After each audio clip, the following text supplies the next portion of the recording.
And away we go. It is the Nightcap, brought to you by Galactic Fried Chicken right here on BearcatJournal.com. Galactic will be back on Wednesday, bringing you the best fried chicken in Cincinnati. So get ready to go. Get ready to go see Shane and company down in Dayton, Kentucky on Wednesday. Tell them to pump it up. Save yourself 15%. Hi, Aaron. Happy New Year, Chad. Happy New Year, buddy.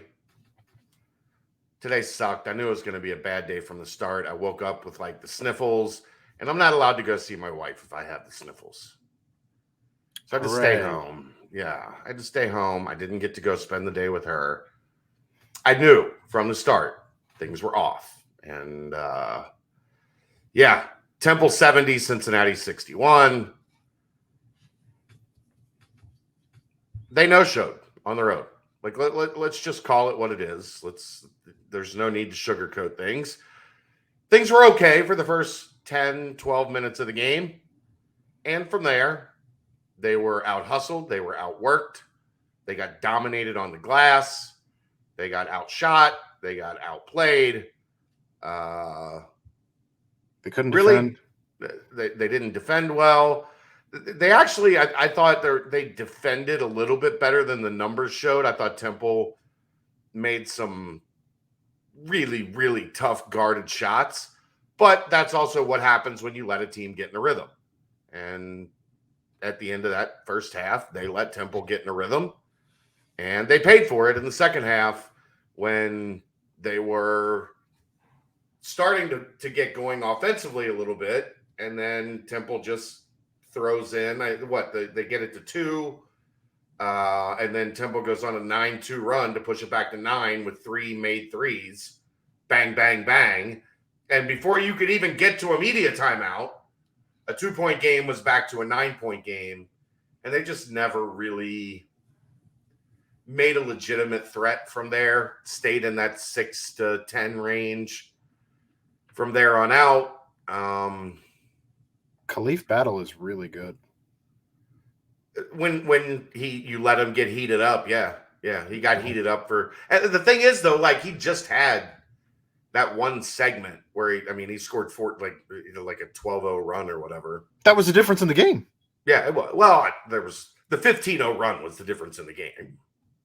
They were up 7. They went from up 7 to down 8 in a flash.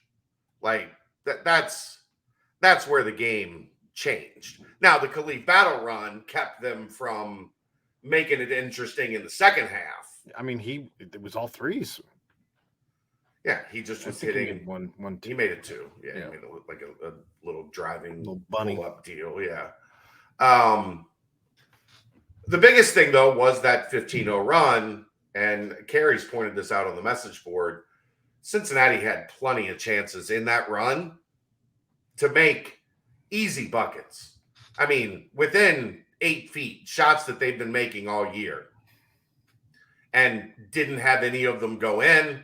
What happens? Then you start pressing, then you get frustrated, then your defense starts to sag a little bit, and you let a team punk you over a 7-minute stretch where with just over 7 minutes left in the first half, they were up 27-20, and they went into halftime down 8. Like, you can't. You just can't. Yeah, a game that Cincinnati was favored to win on the road. They were out-rebounded 46 to 28. That's awful. Almost doubled. Yeah. Awful. 9 assists in a game where you had 23 made field goals.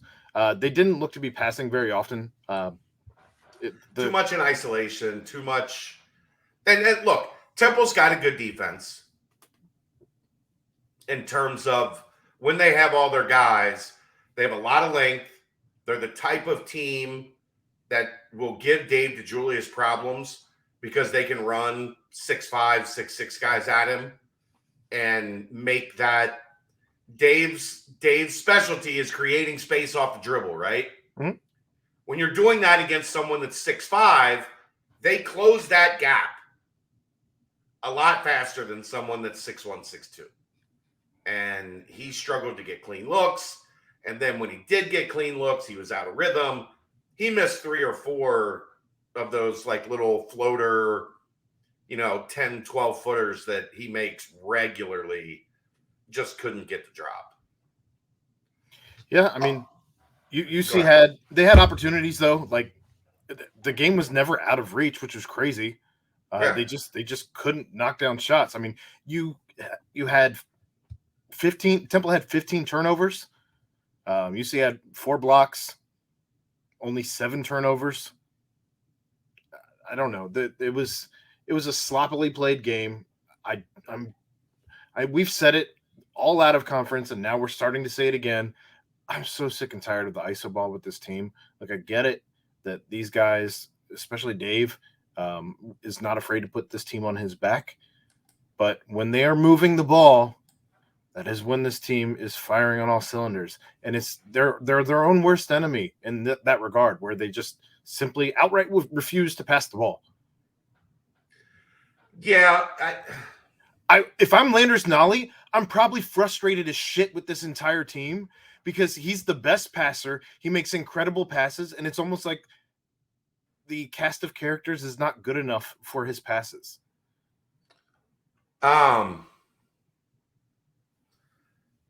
They're not ready for his passes at times. I mean, Dan had it was a waste of Dan had a bad game. There's no waste of an excellent pass. I think Vic had just kind of fumbled around with one and ended up being a jump ball. But it's like when he has these amazing passes, you have to do something with it. Yeah, that part gets frustrating. I thought Dan was obviously sped up. He wanted to do too much, too fast in his return home in front of friends and family, which that comes with that's a lot of pressure that young guys aren't really accustomed to. And they often do what we saw Dan do today, which is try to score 6 points every time he touched the ball. Like it doesn't. It's not how it works. It's not rock and jock rules, right? It's not how it works. Here's my concern, Aaron, and this is going to continue to be a concern until they prove otherwise. This team is too old to look like they have looked away from home far more often than not so far. Under 35% from the field in the first half. That's how you end up not winning a half. But getting out rebounded 46-28 is how you end up getting your ass kicked. Yeah. I think that this is going to be an ongoing thing. But I mean, yes, Temple likes to slow the game down to an extent, but Temple only shot 42% from the floor. They made 8 of 18 from 3. They're a terrible 3-point shooting team, but Battle and Hicks, they go what, 6 of 11 between the two of them. Yeah. That flipped that number and did a lot to flip the outcome of the game. But they scored 29 points in the first half, 32 points in the second for a team that's regularly the past month been putting up 40 plus points a half. They did not, I think at the 10-minute mark in the first half, they had 20 and on pace for an 80-point game. And over the final 30 minutes to only score 41 points, that is drastically off what we've seen. They were bad at the free throw line. They didn't get to the free throw line a ton. When they did, it was generally Vic, which we got to get to Vic in a second.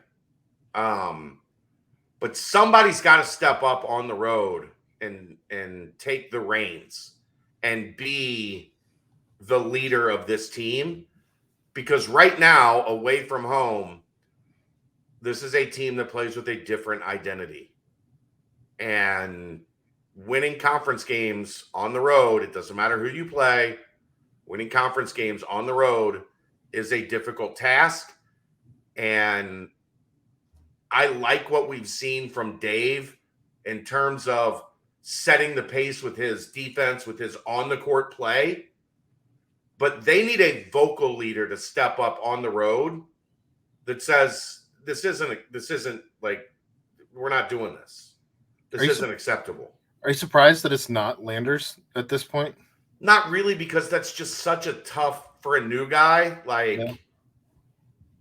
I know he's got a lot of respect in that locker room, but for a new guy, it's difficult to like be comfortable in that role. Well, if that's the case, then you're looking at one of three players, and it's either going to be Mike Adams-Woods, Jeremiah Davenport, or David DeJulius. I think it has to be Dave. I don't think Micah and JD are vocal, like get in your ass. Like Jeremiah is like an emotional leader, right? Like fiery, but he's not putting his finger in your chest. And I don't know of any of those three guys because, like I said, like what Dave has done in terms of leadership at home has been more by example than it's been getting in somebody's face or saying, we're not letting this happen on the road. Well, and the reason I ask which one of those three players is I don't know if you have that guy on this roster. I don't either. Which is why I think it has to be Landers Nolly. If it's going to be somebody, you're the superstar that was ballyhooed as such when you were recruited and signed up to play for this team. And I don't think he doesn't have the respect of the guys. I think he has the respect of the guys. That's what it looks like from what I've seen, from what you've reported. So, I mean, it's not that I don't know. It's just, it's, have you ever gone into a new job and just started like putting your finger in people's chest 2 months into being on the job? Well, I kind of had to when I was in management, but how did that go? I mean, it was a work in progress. Exactly. I mean, it's just not like leadership has to be cultivated and developed. And with the amount of roster, again, this is where it goes back. I know people, I don't want to talk about it. It's not excuses. There is a difference between excuses and reasons. And they have not had a guy kind of step into that locker room. Somebody who holds other people accountable. Yeah. Like everybody, I always go back to like the Sean Kilpatrick, Justin Jackson year. Those guys weren't the locker room guy. It was Titus Rubles. Because you knew if you didn't give everything you had in practice that day, you had to answer to Titus when you got to the locker room. And he was going to hold you accountable. I don't know. Like, I know Gary did it differently than Titus did. But like Gary and Trey were guys. Troy was a guy. If you weren't putting it all on the floor, you were held accountable. And I just don't know who that is. And somebody is going to have to, unless this is just what we're going to see on the road, somebody's going to have to step into that role. Well, you said you wanted to talk about Vic. Vic takes a step back today from, as we watched him elevate game after game after game. Today he took a step back, goes 3 of 8, 5 of 10 from the line, only 4 rebounds, all of them defensive. Also had 4 personal fouls, 3 turnovers. Not a good day for one Victor Lakhin. Well, if you pay attention, Tulane wasn't a great day for Vic either. Now, the numbers ended up getting there. Towards the end of the game. Late. He got almost half of his rebounds in that first 4 minutes of that game. And he got over half of his points in the final 4 minutes of that game. We mentioned both of those points when we did talk the recap on Tulane. But in those middle 32 minutes, he struggled. He struggled again today. And what we're seeing is the American Athletic Conference scouting report on Victor Lakhin rolling over into 2023 because they are just being physical. They're getting him off his spot. He doesn't look nearly as comfortable around the rim. he's putting shots up like too quickly off the backboard, too quickly. His moves aren't his spin move, his pivot move into a layup off the backboard. All of that stuff is being rushed because teams are being physical with him again, like they figured out last year when we got to conference play, and all of a sudden it was like, what happened to Vic? Like, he had all this promise in the non-conference, and then you get into conference and teams start figuring you out. Vic has got to be ready for teams to be physical with him. He has got to be ready to absorb contact. He's got to be ready to play through contact and get the ball in the basket. In the last 2 games, we have not seen that. Now, he's still getting to the line. Today was a step back from the line because he wasn't nearly as good as he had been converting at the free throw line. But we saw him come back to the pack a little bit against Tulane, and then today again against Temple. And guess what? That scouting report is spreading throughout the league. Be physical with him. Yeah, he looked clunky. Get his feet. If he's got his feet together, he's really good. When he doesn't have his feet together and he's trying to like hurry his steps or rush his steps or try to, when you're constantly getting bodied, your brain tells you, I've got to move faster before the physicality gets to me, right? And that's what we've seen. Do you know who he reminded me of today a little bit? Just a little bit. Chris Vogt. No. Just a little totally. funky. No, because Chris Vogt was slow. Like, that was the problem. Well, but we're talking about 2 different problems. Chris Vogt's problem with physicality was he was too slow to beat it. Vic's problem has been he's hurrying up to, like, he's like too fast. So he's Kaluing it? Maybe a little. I mean, I just don't think Kalu has any confidence that he can score at this level, which is a shame because he scored at a level very similar. That's just not working. That thing didn't work. Sometimes you miss. They missed on Kalu. But he's got to be ready to embrace that contact, is what I'm getting at. He's got to be able to say, I know it's coming, and that's fine, and I'm going to take it, and I'm still going to get to where I can get. Because that's how talented he is, right? Yeah. Well, when he starts panicking and trying to play faster than he needs to play is when you get what we've seen where he's been off right at the rim on stuff that's very, very natural, but typically very easy for him. Yeah, he was missing layups. Yeah. But they get to try it all again at Wichita State on Thursday at 9 p.m. Your favorite tip-off time, a weekday at 9 p.m. That'll be on ESPN2. At least it's at Wichita. Like, I get if you're in a different time zone, you don't want to play at 6 because everybody's at work. Right. So you play at 8. I ain't mad at that. I'm mad at Tulane, and then next week we get another game in Cincinnati with a 9 p.m. tip-off. The East Carolina on Wednesday at 9 p.m. Yeah. Yeah, that one. I like that the theme is 90s at 9.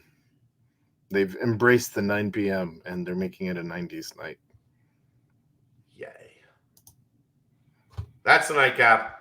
We'll see you tomorrow night. I don't know what the hell's going on tomorrow night. But some way, somehow, we'll see you tomorrow night. Thanks to Galactic Fried Chicken. This is the nightcap right here on BearcatJournal.com. See ya!